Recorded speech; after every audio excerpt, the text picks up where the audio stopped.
You have found Authentic Business Adventures, the business program that brings you the struggle stories and triumphant successes of business owners across the land. We're locally underwritten by the Bank of Sun Prairie. If you are listening or would love to listen to some audio episodes that you can download at no cost, you can always go to drawincustomers.com and hit the podcast link.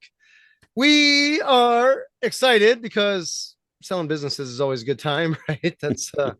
It's just like a boat, right? The two good days, I think, when you The buy two it, good days, buy it and sell when it, you right? start it, and then when you sell it, right? So today we're welcoming / preparing to learn from Richard Parker of Diomo Corporation, the Business Buyer Resource Center. So Richard, you are helping businesses get bought and sold, I imagine. Yeah, that's spot on. I've been in this game for over 30 years on all sides of the M&A world. You look shocking because maybe you figured I look even older than that. Did But you start when you were 4? What's going on here? yeah, no, I'm an old fart. I'm 62 years old right now, and so I started really when I was 29. And in February 1st, it's going to be 34 years that I've been doing this. And Wow. when I say doing this, started buying businesses and then evolved into helping some people acquire some business, started to get a bit of a reputation where I grew up in Montreal and did that more on a casual basis, and then started acquiring more and more companies. And to date, I've acquired 13 of them plus one co-investment, and a huge range of sizes from like $50,000 businesses up to over 200 million.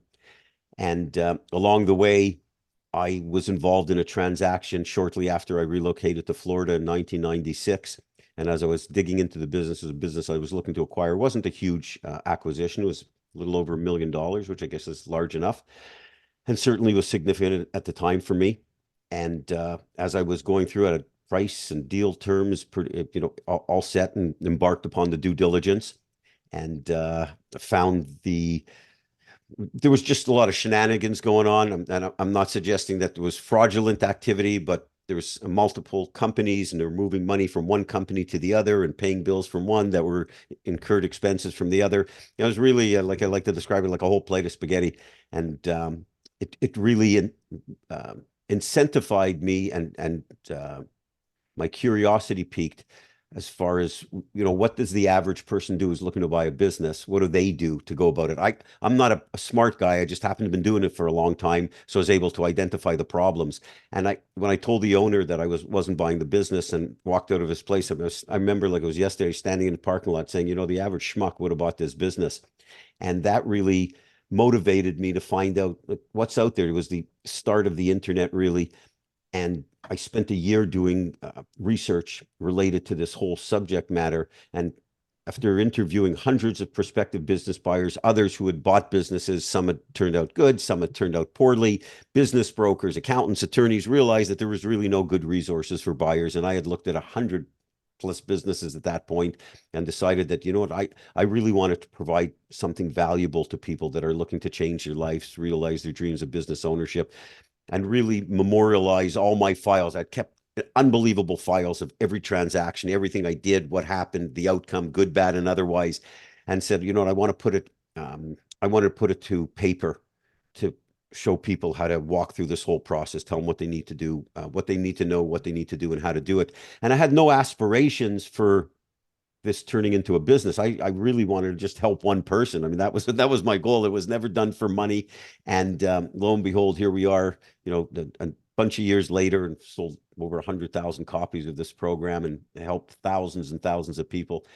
And I stayed in the world of M&A, buying and selling and helping people and representing sellers in the lower market, what's considered businesses about $1 million to $10 million of EBITDA. But my true love has really been on the buy side of helping smaller Main Street USA type business buyers or aspiring entrepreneurs and dreaming business owners, to help them get to the finish line. And I spend most of my days doing that, answering calls and emails. I never charge people. I just really enjoy it. I'm not motivated by the money, so it's that provides a real nice umbrella of help to everything, and it's worked out unbelievably. And it's like I said, I'm just incredibly proud of how many people we've been able to help. Nice. Richard, I'm listening to you, and I'm 30 years of doing anything. Seems like a long time. And I Well, can it's not a imagine, long time if you love it. No, fair, totally fair. I'm just thinking 30 years of deal making, and especially when I'm thinking the internet was way infancy 30 years ago. Oh, was it ever? I mean, when I started, this the deal that I was looking at that I referred to happened in 1999. So that was the internet bubble. Yeah. And when I started looking into this and really educating myself about resources, so you had, like local score chapters of the SBA and the library, right? And then you Remember had those? yeah, remember those, and then you had the internet. But the internet at that point, and just pre-bubble bursting, was everything was free.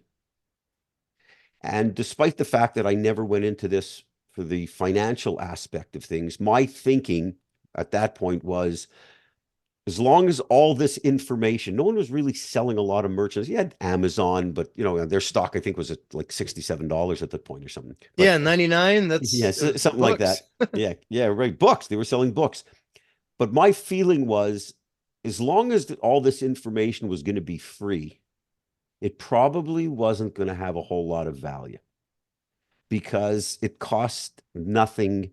That If you're going to give it away from free, how much time were people really going to invest, or quality people going to invest to provide information that was really valuable, versus someone who has nothing to gain, nothing to lose, just putting shit on the internet, excuse my French, right? No, you're good. And so that thinking was, well, if I'm going to do this and leverage the internet, because I was really fascinated by it, I think I've got to wait till this evolves, because it's either going to turn into something where it's going to be this great marketplace of value, or it's just going to disappear. I mean, that's what I was thinking, especially because you had this bubble.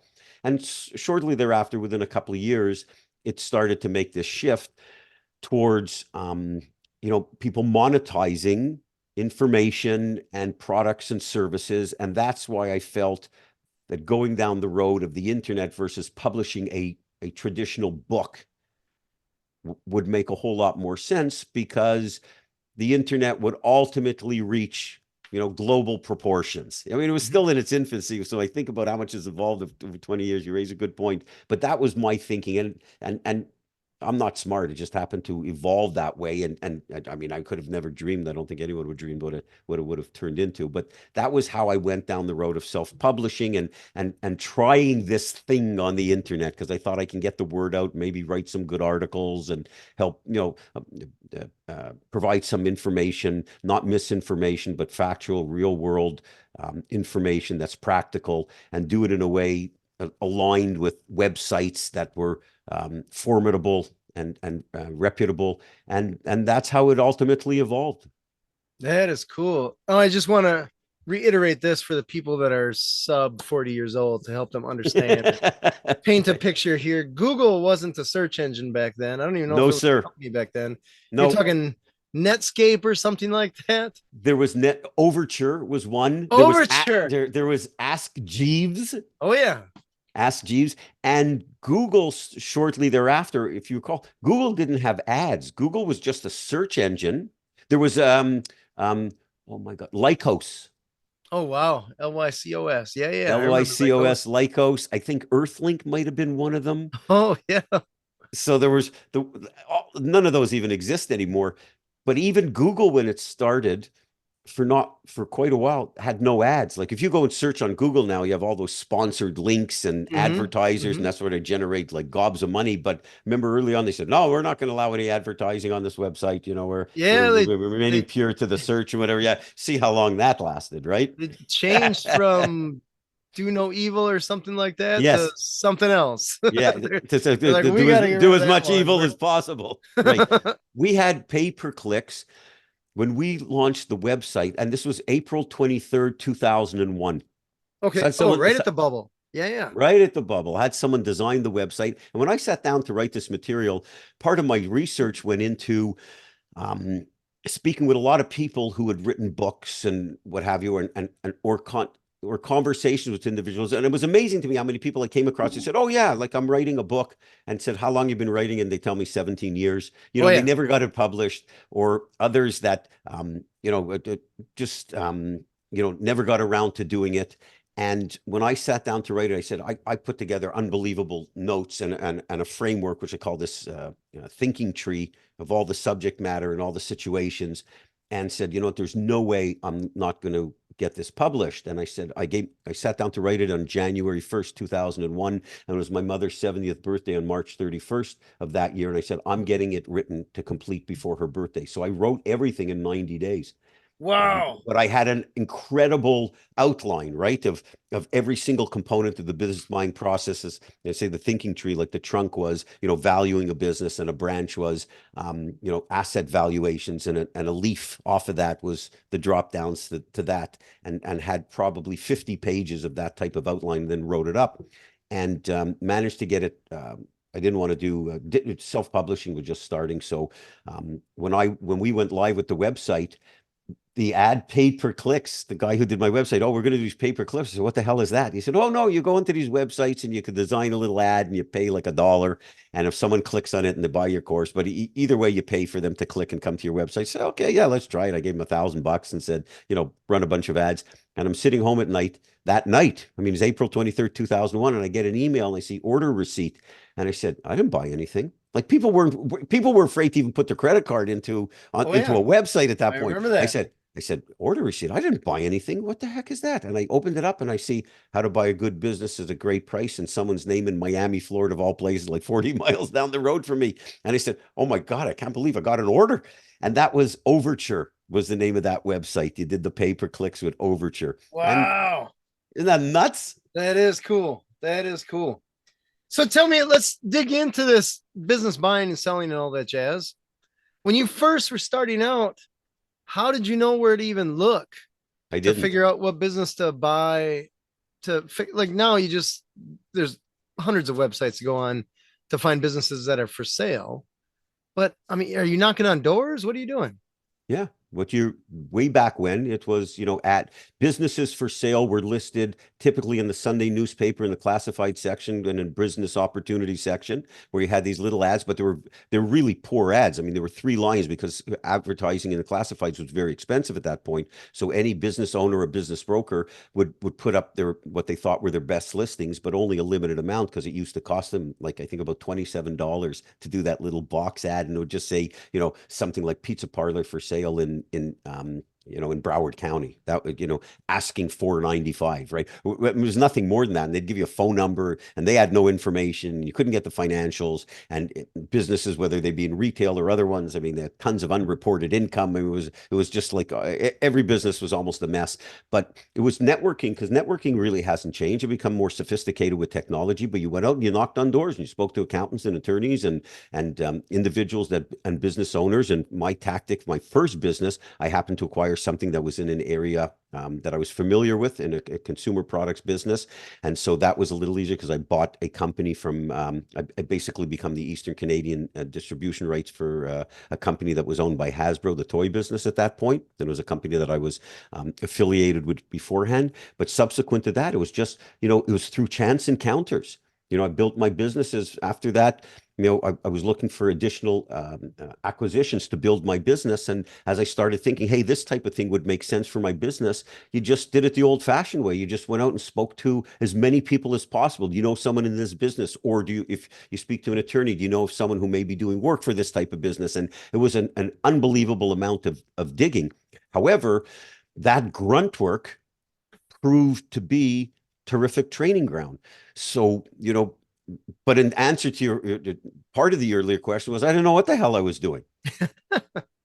And most people today still don't know what the hell they're doing. And that's what gets Fair. them into trouble. Totally fair. Totally fair. So when you were looking to buy your first business, did you have an idea of what type of business, or you're just looking for anything that caught your eye? My first feelings were, my strengths are sales and marketing. At that point, I was more in the sales and marketing end of a company where I was working, and felt that it had to be sales and marketing driven. I wanted to be in the consumer products business because I was dealing with retailers, and felt that would be helpful, but was definitely sales and marketing focused.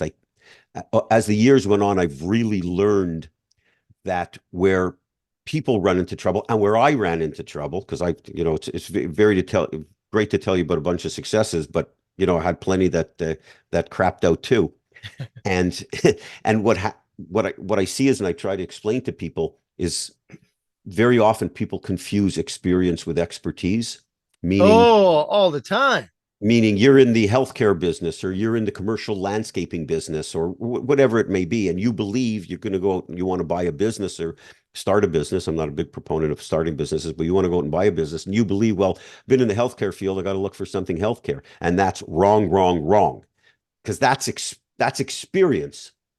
It's not expertise. It's what did you do specifically in the healthcare world or in the landscaping world or in the retail world that is your single biggest skill set. And so, and I made some mistakes along the way thinking that, that it might be experienced in a certain type of industry, but it was whatever you need to match your greatest skill set with a business that needs that to drive the revenue and profits of the business. That's the ultimate marriage, because you can acquire a good business, but if you're the wrong owner for it, it's going south in a hurry. And similarly, if you find a decent business that may not be doing exceptionally well, but you're the right person for it, you can grow that business exponentially. And so the mantra that I always use is whatever it is that you do best has to be the single most important driving factor of the revenues and profits of any business you consider purchasing. Because for everything else you can hire or outsource, and especially today.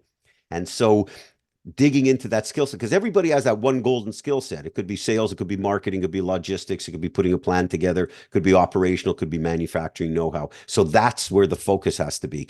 But at the beginning, I mean, it took me a while to get there, and mistakes are made along the way. I mean, it's just inevitable. But if you learn from them, they're good mistakes. You just don't want to make big mistakes. It's okay to make small ones. You just don't want to make monumental ones. Right.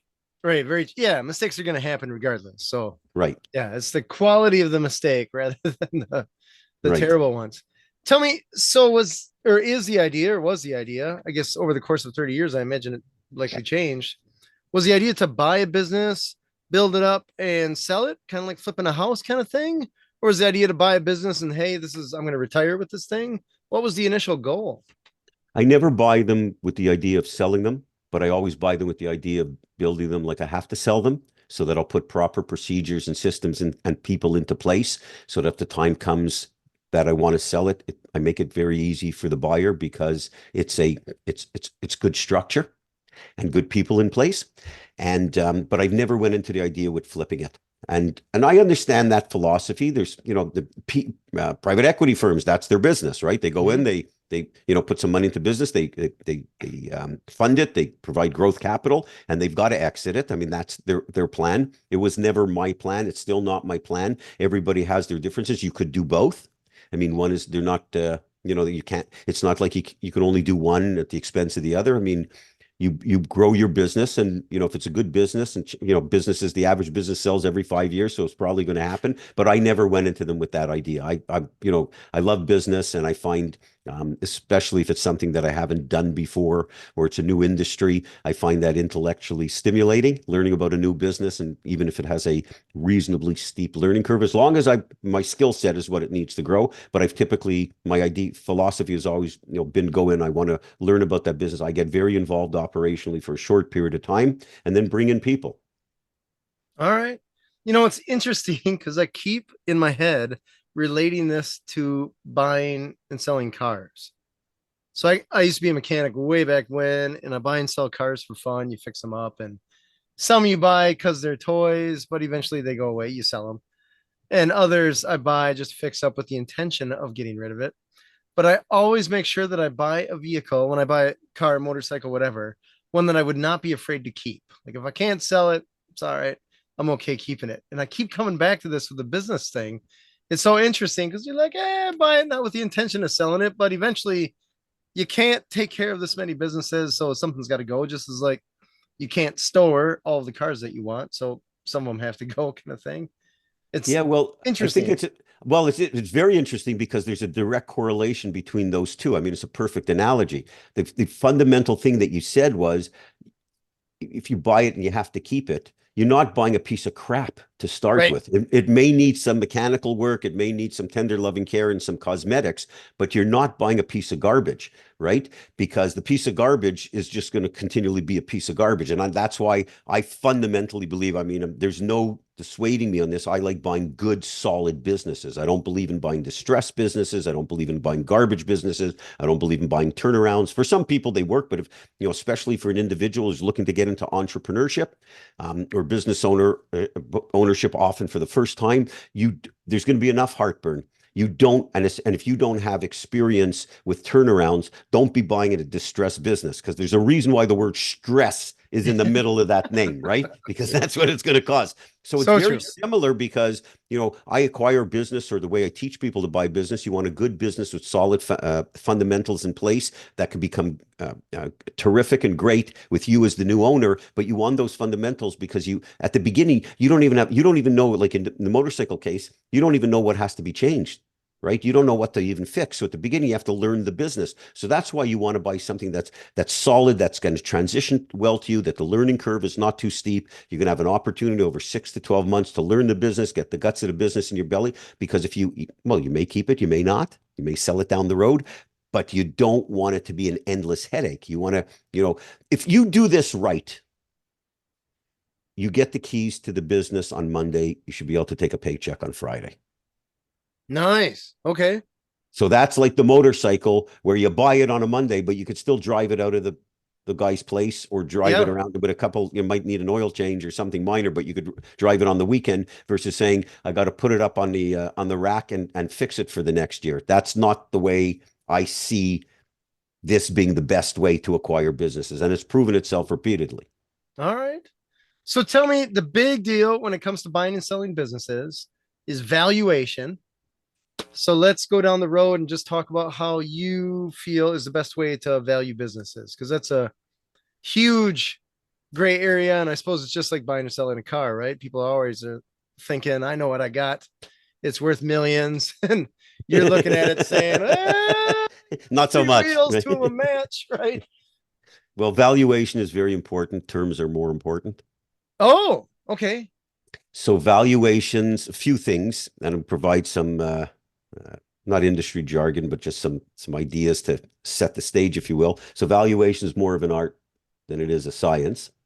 And after doing it for as many decades as I have been, one thing that's been a common denominator throughout is that what a business owner thinks their business is worth rarely has anything to do with the value, because they've poured a whole lot of blood, sweat, and beers and tears into it. Mm-hmm. And so being able to compile a valuation for a small business is an art. There is a component of science to it. So what's very important is that the valuation that you compile has to be defensible, because an individual, let's just take some rough terms. Seller's asking $1 million for a business. I mean, I don't pay any attention to the asking price whatsoever. I mean, to me, it's just like, that's just numbers on a page, but they believe that their business should sell for $1 million. And you come up with a number that's far less than that. Well, your number has to be defensible. Mm-hmm. And it has to be defensible against the seller's argument, their accountant's argument, and their spouse's argument, for whatever reason. And it also has to be defensible to the point that at some point the return on the investment won't make sense if you go past a certain number. And so what I've done over the years is actually I developed a valuation program that takes the 50 fundamentals related to the business, because it's not just numbers. It's, you may have two similar businesses, similar industry, repair shop, an auto mechanic repair shop, next door to each other. They're both doing $1 million in revenue, and they both make $150,000 in profit. And they're similar location, repair similar type of cars, and you look at them and say, well, makes sense. They're probably both worth a similar amount, right? I mean, James, that makes sense, right? On paper, sure. Yeah. However, what if one of the businesses made $300,000 2 years ago, $200,000 last year, and this year made $150,000, and the business next to it 2 years ago made $50,000, then $100,000, now $150,000. Well, sure as God created little green apples, I certainly want to buy a business that's on its way up, not on the way down. That's the way I look at it. So you have to take into account issues related to the business, the customers, their concentration issues, how long it's been in business, the conditions of the books and records, how easy, what are the barriers to entry for someone else to come in as competition, what licenses are required to operate the business, what type of financing is in place, what is the condition of the inventory, is it good and resellable? So there's 50 pieces to the valuation that actually the software that I develop has become an industry standard where people take the numbers, you take the numbers because the numbers are the numbers. That's the easiest part because numbers don't lie, people lie. The numbers are Right. the numbers. Okay. So So true. you take the numbers and you plug in the numbers and then you address these 50 individual points related to the business. And each one gets different weights. And so that's like the artistic part of it. The numbers are the science part of it. And you marry it together and be able to come up with a valuation. And it's also got to give you a good return because you have options in your life what to do with your money, right? Which is on the far side of things is you can take it and put it on 17 black at a casino and get 30 Hope for and the get best. 30 and hope for the best, give it a rip and get 35 to 1 return. Or you can, well, one step above keeping it in your mattress, you could put it in a certificate of deposit or a savings account and get a piddly amount of return. And somewhere in that scale, from savings accounts to Las Vegas, you also have the stock market. And the stock market will traditionally return 11% historically over time, some years down, some years up, but historically. So that's at 11%. And it's very liquid. So if you don't like the investment or it's not doing well or it's doing very well and get out of it, it's a press of a button, you're out of stock. Buying a business is not liquid. You want to sell a business, in the best case scenario, it's going to take 9 months to sell your business. I mean, those are industry numbers. So your return as you go down the scale has to be closer to Las Vegas. I'm not saying 35 to 1, but having done this for all these years, I believe you got to get about a 25 to 33% return on your cash investment. So you're going to be financing part of this, whether it be with a seller or government programs like the SBA or what have you. But your cash investment, that's the type of return you should get because that's the only thing that makes sense. Relative to other options that are available, especially, you take a look at the stock market, it's very liquid and you don't have to work. Here you're working the business, it's not liquid. But the returns that you can get are exponential because now you're in charge. First of all, you get out of a job that you hate because most people can't stand their jobs and you're in control of your own destiny and you're building something of value that if let's say you pay a 4 times multiple for the business, for every dollar of profit you add, you're going to get $4 back when you sell it. So the upside is phenomenal. I'm not going to try to make a great case for take your money and put it in the stock market because I believe infinitely more in buying a business and growing it because and the process is much more enjoyable. But even as you increase the profits, the multiples go up. Now, I should also tell you that people, your listeners need to get rid of all the noise related to multiples, buyers and sellers. You read reports from Wall Street and you hear companies selling for 10 times earnings or 35 times projected earnings, whatever. That's all gobbledygook, right? It's just, it's nonsense. It doesn't happen in the real world of small businesses. Multiples have increased somewhat in small Main Street USA businesses, but they're still, a couple of times. They're 1 to 3 times. If you start earning 1 to 3. yeah, businesses earning over about $500,000, that moves up a little bit, 2 to 4. Businesses over $1 million might be, 3 to 5. But you take a smaller business, that's the range. So even at 5 times, if you were to pay all cash, you would be getting a 20% return on your money. Yes, you're working the business. I agree with that. You're working the business, but you're working it because you don't want to work for someone else anymore. Mm-hmm. Right. And you're still getting so if you buy a business at 5 times, it's making $200,000 and you give them $1 million, which I would never suggest anybody does. And you're getting back $200,000 every year. You got a 20% return on your investment. And if you build it up to 250, you could sell it for $1,250,000. So valuations, you have to take a lot into account, but people should not buyers especially can't get too neurotic because if you get so hung up on a number or regiment or rules or regimented ideas of I'm not going to pay more than this, right? Well, you're going to miss some opportunities because I'll tell you what, there's nothing wrong with paying a premium for a good business because a shit business is never cheap enough. Sure could be a buck and it's still terrible. It's still terrible. So you have to look and say, hey, okay, I've done all my math. I've done all the work. I've done all the formulas. This business is worth $100,000 and they want 150. And I got to say, how am I going to do that? Why does it make sense? And as long as you can service the debt or what have you, you look at it and say, hey, I'm going to get into a business, something that I'm going to really enjoy. I get a chance to be my own boss. I could improve the life of other people, improve my own lifestyle. There's no limit to how much I can earn. If I build this properly, when the time comes to sell, I'm going to get all that money back plus more. And so you have to look and say, okay, I'm going to take all these altruistic pieces, which can be realistic, and say, these are all these phenomenal benefits that I stand to achieve by acquiring the business. So who the hell cares if I pay a little more? Big deal. All right. I like it. I All love it. right. I like the way you answer. All right. Yeah. Yeah. All right. You sound I'm a little just, like Matthew McConaughey, right? All right. All right. well, All right. it's interesting because I've been involved in 4 businesses being bought and sold, mostly helping buyers and sellers. I sold one of my own, and it was one of those I couldn't get over it. The business that I was selling, the first one, I had done I knew that I wanted to sell it, so I did everything I could to remove myself from the business because I didn't want to sell a job. Oh, yeah. Right. Brilliant. And, well, on paper it was great, but Yeah. it was small, tiny business. We're doing, I don't know what we're doing, maybe 500, 600,000 a year, something like that in revenue. So tiny, it's tiny business. I had a couple employees, and I was talking to a buyer, and over the course of 3 months, I lost those 2 employees. So then it was just down to me. Now, did you lose those employees because they knew the business was for sale, or you just lost them because they moved on to other things? Oh, they moved on. They moved on. Okay. One guy quit, and another guy I helped out the door. Yeah. Okay, because it's a fear of sellers, right? I mean, if people find out, my people will quit, Yeah. which is not the case. It's actually the complete opposite. But so in that case, Mm-hmm. when I say the complete opposite is because a new owner needs the employees more than an old owner does. The new owner knows nothing about anything. They don't even know how to Right. turn on the coffee machine. So the Right. employee's job, and they don't know the flaws of the employees yet.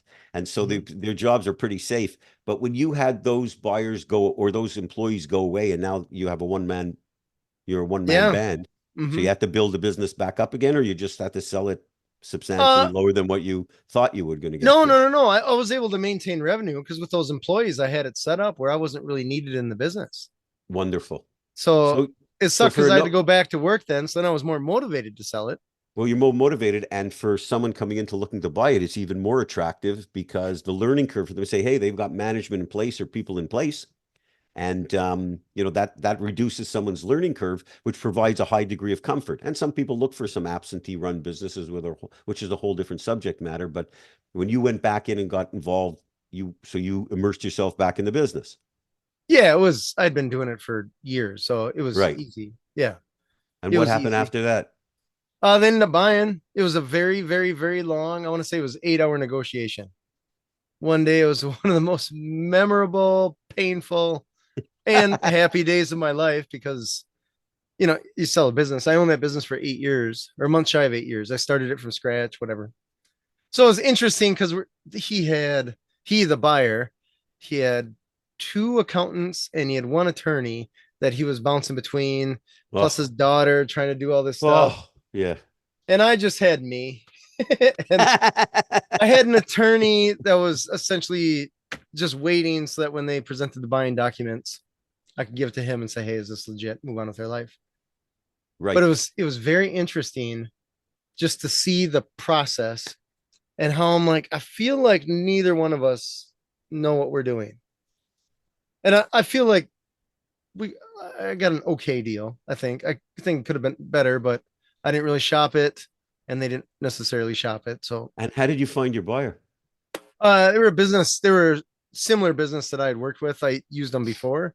Oh, okay. So it is in the printer repair copier industry. They're in the copier industry.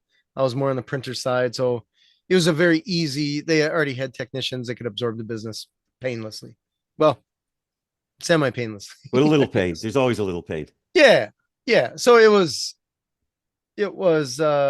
wasn't terrible or anything like that, but it was very interesting just to see it because you read about it. And it's interesting when I first started that business. It was my first business, real business that I ever started. And I didn't think of an end game. And I Right. remember being into it for maybe 3, 4 years and thinking, am I going to do this until I die?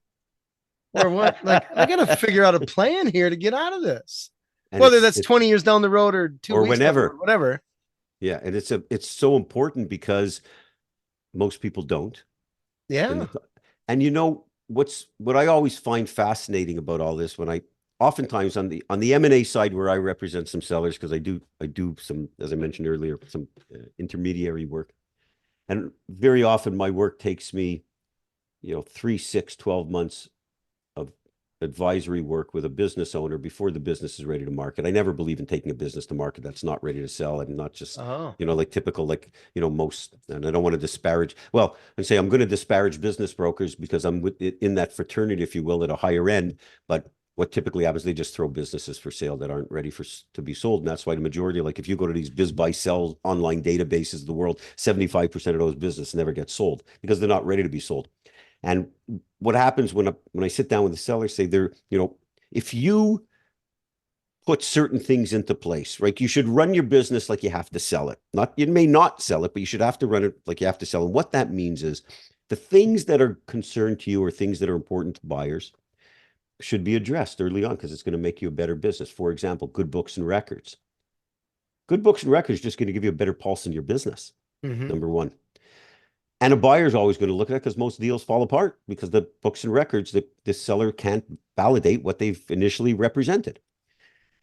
The second piece is related to issues in the business, like what keeps you up at night about your business is going to keep a buyer up at night about buying it times the power of 10. So it could be customer concentration or recruiting good employees, retaining good employees, certain competitors, whatever those issues or issue is, that's going to be magnified for a buyer, right? Because the business. So if you have one customer represents 60% of your business, you may not be worried. No, I've been dealing with Bob for 20 years. I mean, we're buddies. I mean, I'm not worried his business is not going away. Well, Bob can get hit by a Pepsi truck tomorrow. So, but it's also a concern when you think about this realistically, that should be a concern for your business. And that's going to be a massive concern for someone coming in. So you want to, mitigate that and remove that or reduce that customer concentration. And that'll help your business. Another thing is like you had in your business that you're referring to earlier, if you have a second tier of management in place and they may not have to be at your level, but they could operate the business because the same question of, what if James gets hit by the same Pepsi truck after Bob gets hit, right? What happens to the business? What happens to the business? And if someone knowing that business can still operate, well, that brings comfort to a buyer knowing that the employees are in place. And the third piece of this is, the greater the buyer pool, meaning in numbers, the greater your chances of not only selling the business, but selling it for the highest price possible. And so if you have these problems in your business that you may not even believe they're problems, but certainly those first two areas of good books and records and what keeps you up at night are issues for the business, if you can solve for those, well, your buyer pool expands because more people will find that business attractive. And the greater the buyer pool, the larger your purchase price, more often than not, actually in a greater percentage of cases. So you should run your business like you want to sell it. Doesn't mean you have to or you're ever going to. But if you put processes, systems, procedures, and people into place, your business is going to do better. It's like, for example, people taking out every penny from their business. Right? You start off a business, you started your business and it started from nothing. And as it grew, what happens to most people say, oh, wow, I can't believe I'm able to take out 100 grand now. And then the business grows and you say, well, I could take out 150 and it keeps growing. You say, geez, look at that. I could take out 200 and 250. And then you got a boat and a bike and a motorcycle and all these kinds of things. And you keep adjusting your lifestyle for the business. Well, the reality is if you can keep living on the 150 and take the other 100,000 and plow it into marketing or whatever that may be, or additional people. And if those people can return some profit, remember, for every dollar you generate out of it, you're going to get $3, $4, $5 for it. And so running it like you have to sell it, meaning putting money back into the business and don't let it turn into a lifestyle business, because very often I see it every single day. People who have a business that is throwing off a lot of money, they have a terrific lifestyle, and they have no structure in place. There's Oh, no you're people. kidding. Nope. It's far more frequent than not. No second tier management, no process. They didn't invest in software like they should have. They didn't bring in a manager. They just kept running the business and kept improving their own lifestyle. And they lead a beautiful life and a fancy car, nice house, and great vacations. But someone coming in to buy the business say, hey, wait a minute. There's no structure in this place. You're taking out all the money. You don't even have a proper marketing plan. You don't have, the people that you have working for you are all, they're okay, they're all nice, but they're second-rate people. Whereas instead of, you could have taken 100, 200 grand and hire a couple of people, really good people, and that would have made a substantial difference to your business and easier for someone to come in. So people, the business grows, and then they just keep putting more money into their pocket, which is, yes, it's the idea of business. But if you take a step back and look at it and say, can I be better served by putting the business money back into the business and growing this thing? Right. Yeah, it's interesting. I laugh and say you're crazy at first, but now that I'm thinking about it, with my call answering service business, the majority of clients or even potential clients that we work with, when they first start with us, they don't have systems for much, if That's why anything. they're calling you. Yeah. Yeah, which is good. I mean, it's Yeah, great for it's us, good. and that's Good for them, that's our good for you. job. But But look at it from a selling perspective, right? And I yeah, think you my would rule, find that you're you get business. I mean, you've been in it, you understand it, you ask great questions. I'm sure if you start tapping into some scenarios that you've had exposure to businesses and realize ones that sold for more or ones that sold for less and what they had in common, or things that the ones that sold for less were missing, are those components we just talked about. And it's hard for, I get it. I've been there, right? You're a business owner and you struggled like hell at the beginning, and now the business is doing well. You want to reap the rewards of it. And that's a big part of why you go into your own business and deal with it's not all pixie dust and unicorns. You're going to have some, you're going to I'm have some still tough looking for times. the pixie dust. Yeah, me too. And like I was on a show, an interview earlier today, and we were talking about challenges or whatever, saying people who should get into these type of scenarios or thinking about buying a business.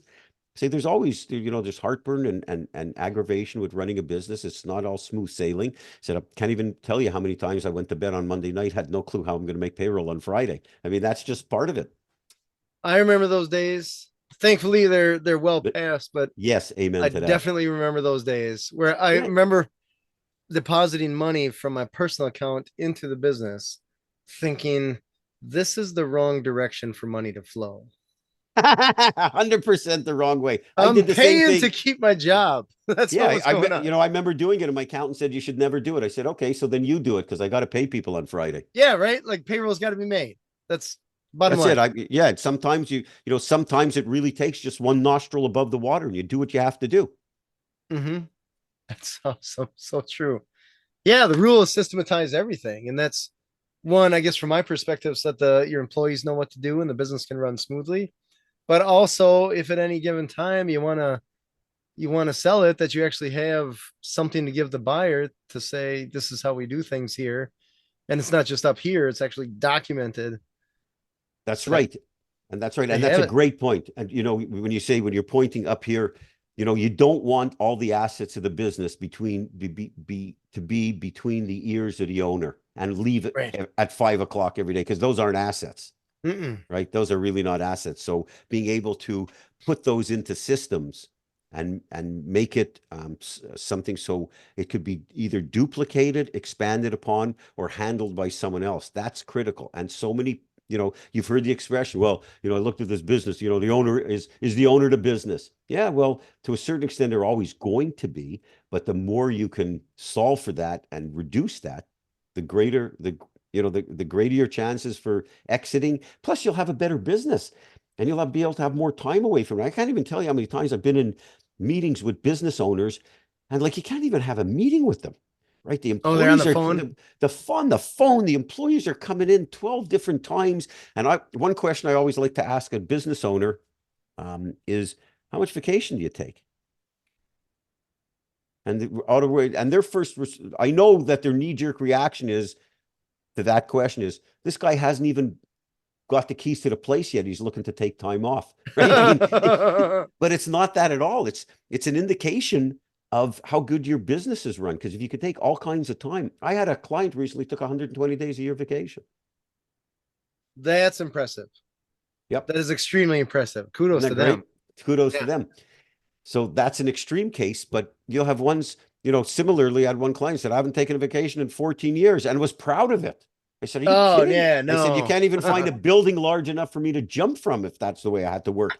So somewhere in between, it's like you want to know that because that could be an indication of someone could be a workaholic. I mean, that's possible too. It could be a Hmm. case of there's no systems in place and they make all the decisions and that the only way the business could run is if they're there. Or the third way is they don't trust the employees.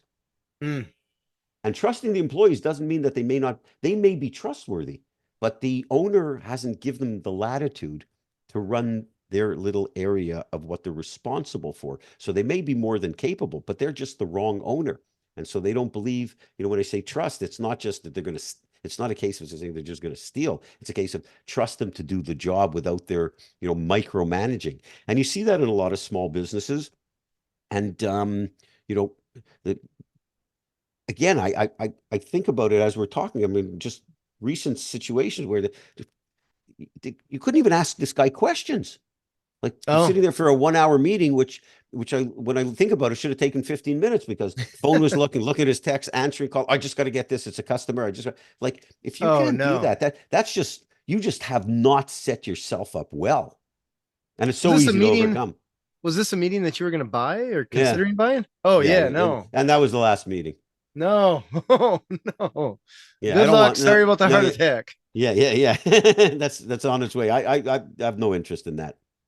I mean, you can Gotcha. correct for some of that, but the culture that's been built into a business like that. Can you imagine if it is a case that you dig in and you find out, hey, these are good employees. They just haven't been trusted to do their job well. Well, chances are they've been so micromanaged, they've been so beat up, they probably would have difficulty operating with autonomy. True, true, very true. It's interesting. The employees that I have, I'm thinking about this, like, where am I guilty here? And a lot of times it's very tough to judge, certainly tough to judge in a job interview when you're hiring someone. What are their skill sets? What do they know? Where's the foundation that we're starting from if we hire this person? Really quick example from earlier this week. We had a company meeting and I asked the crew, it was over Zoom, and I asked the crew, I wrote down a word. I had everybody mute their microphones because I didn't want somebody to blurt it out. I said, I'm going to write a word here and I want you to let me know if you pronounce it with a long A or a short A. Okay. Because this particular the idea was that we had a client that a lot of the crew was mispronouncing the name of the company they were answering the phone for. And to Oh, me, okay. Okay. to me, So you're saying the company itself, people that were answering the phone or the third party that was answering the phone was mispronouncing the company's name. correct. Yep. Got it. So big deal because Big we're deal. supposed to be. Yeah, So 100% you're that's in the like call call answering answering business. 101, right? So I said, hey, here's a word, typical everyday word, short A or long A. And out of, we got 12 people, seven of them ish, I mean, just ballparking, we're fine. They're, long A. Two people said, I don't know what you're asking. What's a long A and a short A? And I did that. I was like, wait, whoa, no, that's not. Wow. I thought our foundation was up here for a couple years down here. Or lower. Yeah. So I went to find a video to explain short A and long A. And all I could find is ones with like little ponies and hearts and stuff like that. And I didn't want to be insulting to the crew. So I was like, okay, I had to find an image on a website that didn't look like it was built for a nursery school. Right. Or you might have been better served showing them something that was built for a nursery school. This is all I could find. This is all you could find, and it seems like it's a little more appropriate at this point. Yeah. So it's interesting just trying to figure out. I am having a hard time, or I guess have had a hard time finding out where's the crew individually at so that I can say, hey, person, employee, you are super smart and doing really well. So I'm going to give you some more responsibilities. It's been challenging for It me. I is. don't know how it's been for other people, but just trying to Well, read into that. well, employees, you there's there's it's an ongoing effort, and there's certain things that you see successful companies have in place where employees flourish. There's always going to be some employees that just are not the right people, Mm-hmm. right? And you do yourself as a business owner and the employee a terrible disservice by keeping them on board. You're doing Agreed. both of you a favor by getting rid of them. because they can Hmm. go on to something where they can hopefully have an opportunity to flourish, and you can get the right person onto the bus and get the wrong one off. Um, the training is critical, and the ongoing training and the ongoing measurement is critical, because my guess is, in the business that you're in, had you done that exercise weekly over the years with all new employees, those statistics would have been the same on every single phone call. I'm willing to bet that. And it's because some people, and well, to me, the deeper thing is, to the ones who mispronounced it, is, where did you get this name from? Right? How did you arrive at that? Well, no one told me the company name. I used to have an answering service in my company, which is DOMO. It's the abbreviation for doing it on my own. And I once called my own Oh, answering service. I once called my own answering service, and they answered the phone, Diomo Corporation. ah, perfect example. Oh Right. And I gosh. always do it phonetically for people. And I started this company originally in Canada and in Quebec, where you have the language issue, French and English. So I wanted to name it something that worked in both languages, but it had to be a meaningful name. And this was my first company. That's where I came up with doing it on my own. And it worked Diomo, and it didn't sound English, didn't sound French, sort of sounded Italian, but I had this people answering it the wrong way. But, for the situation that you just pointed out, if you were to do a Venn diagram of why these things that happen, is probably the intersection of that would be a lack of training and a Yeah, lack of supervisor talking to them or listening in. And it's yeah. very You got to hard. And I blame the get it. top. You got to You blame got the to top. blame the top, but it's also easy as time goes on. Sometimes you make assumptions that, like, Hmm. that was like the most basic thing that anybody in your company could do, right? Is Hmm. answer the phone properly. I mean, that, like, you don't even think about it. Like, of course they know the company name. That's what we do. Like, if you're going to screw up anything, let it not be that.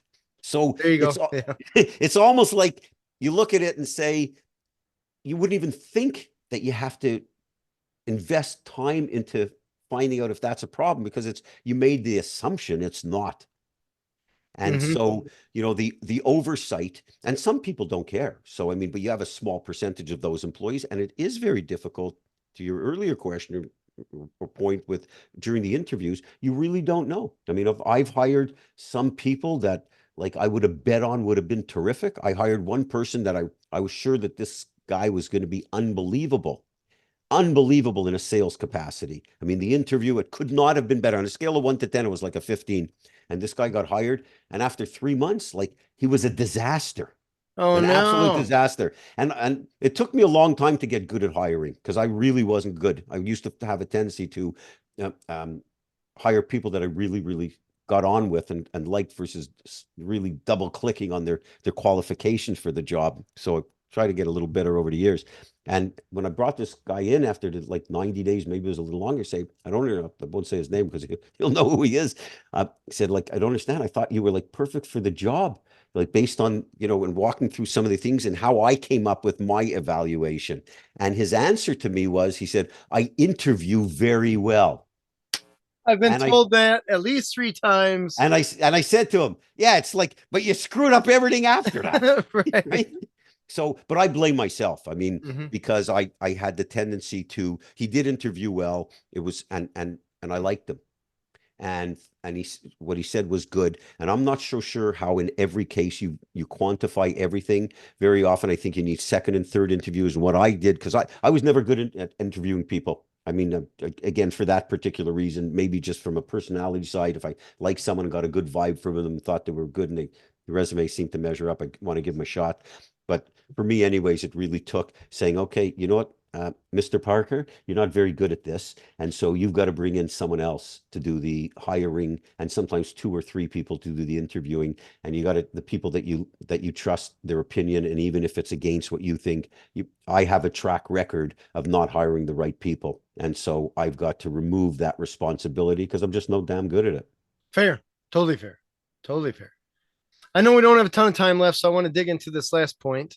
You buy a business, figure out pricing and all that jazz. Now are you treating yourself as the manager, boss, CEO person, or are you keeping that original owner on for a little time? Or tell me about the transition from the employee standpoint, the seller standpoint, and your standpoint. So I do both cases. I do like to get immersed in the business, even if I'm investing and might be buying a majority control, but keeping the owner in place, like mini version of private equity, because I like to be able to, I want to learn the business, because if that individual leaves or is the wrong person, I have to know what that business is about and who would be the right person, even though I'm not good at hiring, make sure I can get the right person into place. And I like to know about the business, especially because we're going to make some investments in technology or people or expand the business. I've got to get the guts of the business in my belly, and it takes a little bit of time, but I do get immersed, and sometimes I'm not involved at all day to day, and that's fine too, and they're capable people. I do not believe in absentee-run businesses, like this delusion of you're going to buy a business, and it happens more on the smaller side. And you see these alleged quote gurus unquote, selling these programs, buying businesses for no money down, and it's going to be an absentee-run business. Well, generally speaking, absentee-run businesses equal absentee-run profits, right? And so you have to learn the business, because even if you have a manager in place, if that manager quits after 3 months and you don't know the business, who the hell are you supposed to hire? You don't even know who to hire.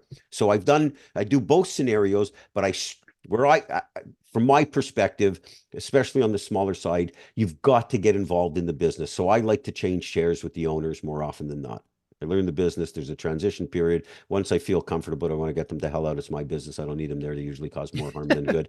And so, but in other cases where buying a majority control or just investing in the business, they stay on board, where you're betting on them with my capital that can grow the business. But whittling it down to the lower level of small businesses, Main Street USA, more individuals that are typically going to buy businesses, as long as the numbers are thrown off that allow them to leave their present job, then I say, you've got to go in there and get involved, because that's the only way to learn it. And the truth is, it's really the only way to grow it. And once you get to a certain stage, then you can start adding more people, or, removing yourself somewhat from the equation. But you can't make decisions about the business until you know the business. Fair. Totally fair. Totally fair. One last thing I wanted to ask about is financing. Are you giving owners a bag of money? Are you talking to the bank and saying, "Hey, give that owner a bag of money"? Or how are you moving the cash? Or maybe it's even seller finance or something like that. What is typical and what do you like to see? 91% of our clients' deals include seller financing. I always buy a business with a component of seller financing. It varies greatly, and it could be as high as 90% or as low as 10 or 15 or 20. It depends on the business, and it depends on what can be negotiated. I like to keep an owner on the hook, because it's the only way to truly validate everything that they've represented. When they have skin in the game, they have to have skin in the game. I wouldn't buy a business without seller financing. All right. Regardless of what a component, there's got to be a piece of it, or else I wouldn't buy the business. But right now, there's tremendous government programs for smaller businesses, SBA programs that will end up to $5 million. And their criteria has become very buyer favorable. So it encourages people. And if anybody's thinking about that, they could send me an email, and I can put them on to someone who could more than likely help them. I don't get a fee for any of that, so I don't want them to think this is self-serving, but there's some great resources. So I do a combination. I have to have seller financing in place, and often go to the bank. And other times I do earnouts, where it's a business that's either, right now you could do terrific performance-based deals because of what's happened in the marketplace over the last few years. So I like to have an earnout component where it makes sense that the seller gets X as long as Y happens within a certain period of time. And so it's a combination of all of the above. But financing a business is doable. Right? You're not going to walk into an individual who's never bought a business before is not walking into your local Bank of America branch and they're going to finance their business. It just doesn't happen. It's not like those ads on TV. You think the ads on TV, it's a whole different story. It doesn't happen. If you don't have 100% collateral, they're not lending you the money. But there's many other ways to do it, and it is doable. But one of the big points on this topic is, if you're looking to acquire a business, you got to get busy with the financing early. Like, you don't want to look at this business, done in a little investigation, initial due diligence, agreed upon price and terms, and then try to figure out where you're going to get the money. You've got to organize that in advance. And especially if it's coming from friends and family or an investor, to make sure when they need to write the check that they're going to be there to write the check.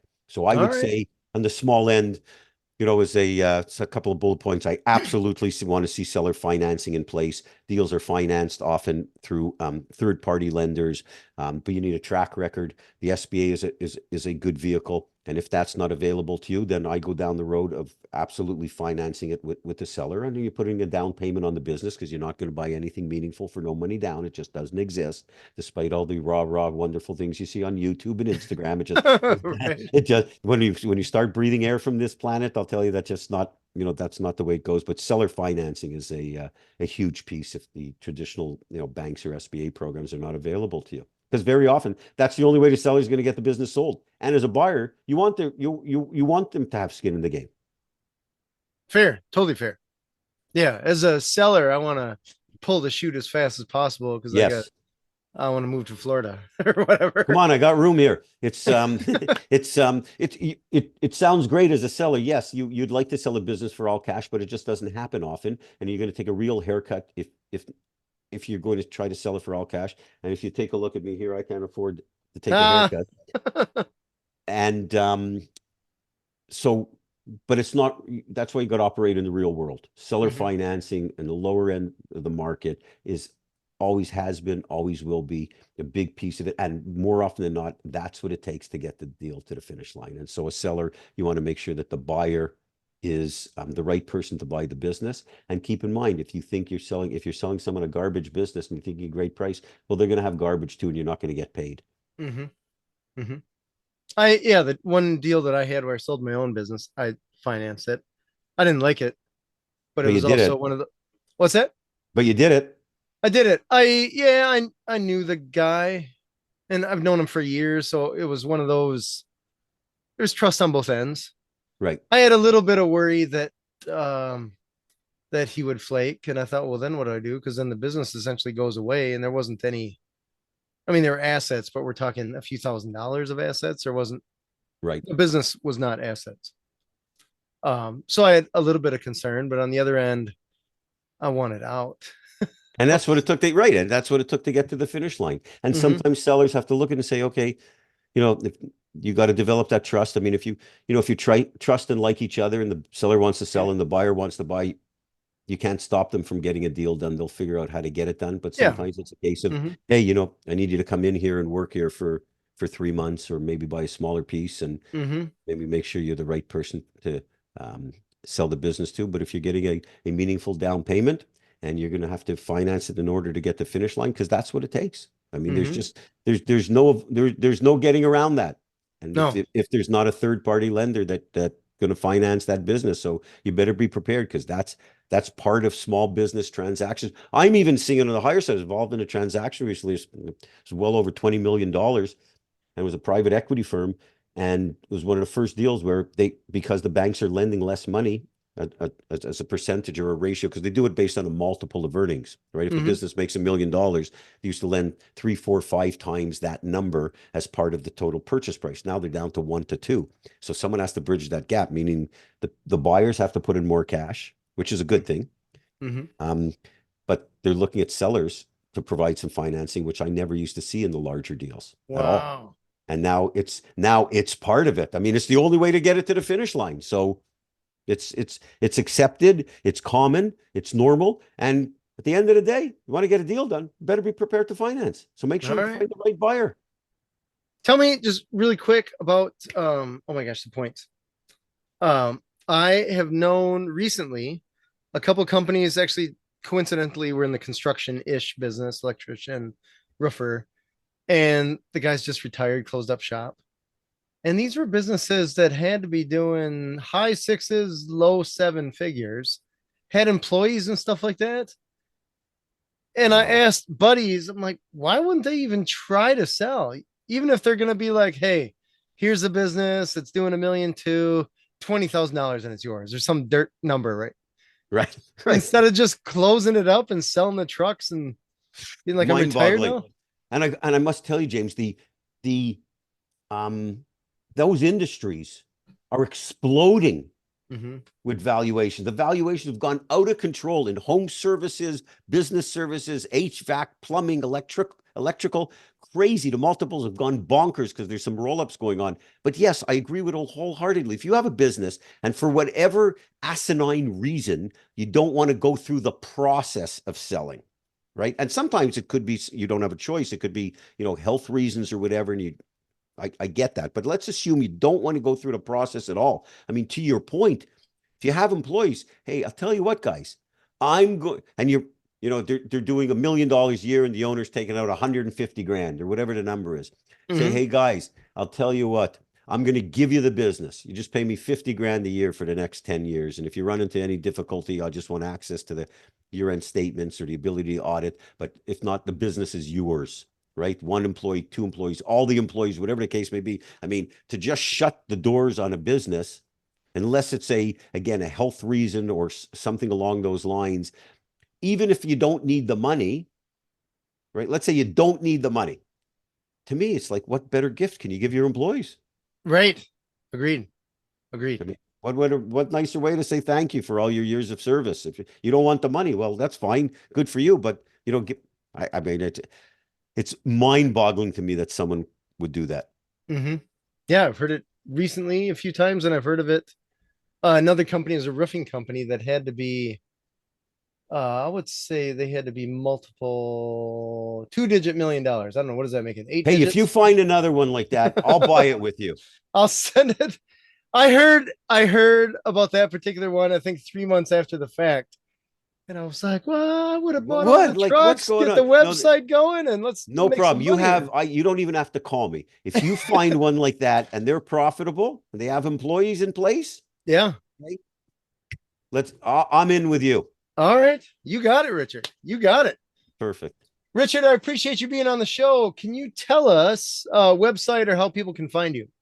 Okay, thank you again. And I appreciate you having me. It was a great conversation. The easiest website, if people go to richardparker.com, I have hundreds and hundreds of free articles and reports related to buying businesses that I'm sure people will find very, very helpful. We have our guide that we sell that's, as mentioned, sold over 100,000 copies of this thing. If people looking to buy business want to get right to that, that's all. You could find it through richardparker.com, but it's also on Diomo, doing it on my own, DIOMO.com. And it's under $200. And the nice thing about that is I let people, I'm happy to have them call me or email me, and I get on the phone. I spend outside of having these wonderful conversations with people such as yourself, I spend my days on the phone and email answering buyer questions, and I never charge them. I mean, this is how I get my jollies at this stage in my life. And so they can find it either way. But if they're just looking for good information and trying to figure out if this may or may not be for them, go to richardparker.com. You get they'll have more articles and free information in there that they have time to even digest. That is awesome. I love it. I love the name. I didn't even think to ask you about the name, but doing it on my own. Yes. That's pure genius. Pure genius. And I've sold a number of companies. I'd never sell that name. And I've gotten into a couple of battles with people because I had a couple of companies that had derivatives of it and say, I'm not selling that name. I mean, I will at one point, or if someone walks in with a big enough bag of cash, but I mean, it's really meaningful to me because when I went into my own business, to start, that name was, it holds a lot of value to me. I get it right there. Right. I love it. Right there is right. Thanks, man. Thank you. This has been Authentic Business Adventures, the business program that brings you the struggle stories and triumphant successes of business owners across the land. We are locally underwritten by the Bank of Sun Prairie. If you are listening or watching this on the web, if you could do us a huge favor, subscribe, give it the big old thumbs up, comment, and best of all, share it with your entrepreneurial friends, especially those that may be looking to either sell or even to buy a business. Richard is the man to chat with here. Richard, can you tell us that website one more time? richardparker.com. Perfect. My name is James Kademan, and Authentic Business Adventures is brought to you by Calls on Call, offering call answering and receptionist services for service businesses across the country on the web at callsoncall.com, as well as the Bold Business Book, a book for the entrepreneur in all of us, available wherever fine books are sold. We'd like to thank you, our wonderful listeners, as well as our guest, Richard Parker, from Diomo Corporation, the Business Buyer Resource Center. Richard, I'm in love with that name. That's amazing. Beautiful. I appreciate it. And thank you for having me. I really enjoyed our conversation. Yeah, this is good times. Past episodes really quick can be found morning, noon, and night. Podcast link found at drawincustomers.com. Thank you for listening. We will see you next week. I want you to stay awesome. And if you do nothing else, enjoy your business.